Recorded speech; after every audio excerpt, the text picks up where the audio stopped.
రోజు 1000 కమలాలతో శివలింగానికి అర్చన చెయ్యాలని నియమం పెట్టుకున్నాడు. రోజు చేస్తున్నాడు అలాగా. ఆయన ఏదో దాన్ని ఒక 21 రోజులు నియమం పెట్టుకున్నాడు.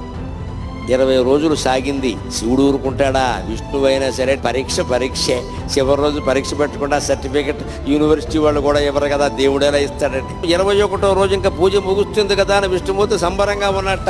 రోజు చెరువులో 1100 కమలాలు పైన పోస్తున్నా, నేను 1000 కోస్తున్నాను, బాగున్నావు చూసి అంచేత అలా అని పెడితే ఆ వేళ ఆశ్చర్యకరంగా 999 పూసాయి. ఎంత వెతికినా 1000 కమలం కనపడలేదు.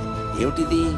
ఒక్క కమలం తక్కువైంది, ఈ కమలం ఎక్కడి నుంచి తేవాలి అనుకుంటే ఆయనకి ఏమొచ్చిందంటే, నన్ను అందరూ కమలాక్షుడు అంటారు కదా, నా కళ్ళు కమలాలే కదా, కమలం తక్కువైతే ఏమైంది, ఇంకోటి తక్కువైనా పర్వాలేదు, నాకు 2 కళ్ళు ఉన్నాయి కదా అని ఒక కన్ను బాణంతో తీసి శివుడు పాదాల ముందు పెట్టాడమ్మా. అది విష్ణువు యొక్క భక్త కన్నప్పెంతో విష్ణువు అంతే.